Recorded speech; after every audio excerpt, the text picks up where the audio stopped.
మంది traders trend market లో బాగానే సంపాదిస్తారు, కానీ మార్కెట్ ఎప్పుడైతే సైడ్ వేస్ ఫామ్ చేస్తుందో అక్కడ వాళ్ళ ప్రాఫిట్ అండ్ క్యాపిటల్ కూడా వైపౌట్ అయిపోతుంది. సో ప్రైస్ బౌన్స్ లో ఇరుక్కుపోయి ఫేక్ బ్రేక్అవుట్ లో ఇరుక్కుపోయి స్టక్ అయిపోయి loss అయిపోతుంటారు.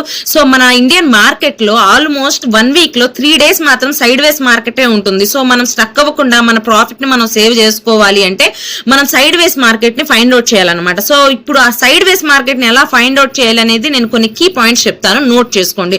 So first of all వచ్చేసి సపోర్ట్ అండ్ రెసిస్టెన్స్ ఫామ్ చేస్తుంది అనమాట. సెకండ్ వచ్చేసి లో వాల్యూమ్ ఉంటుంది. అండ్ థర్డ్ వచ్చేసి ఏడిఎక్స్ అంటారు, అది 20 బిలో చూపిస్తుంది అనమాట. తర్వాత ఆర్ఎస్ఐ వచ్చేసి 40 to 60 బిట్వీన్ నే ఆ రేంజ్ లోనే ఉంటుంది. అండ్ తర్వాత వచ్చేసి క్యాండిల్ స్టిక్స్ అనమాట.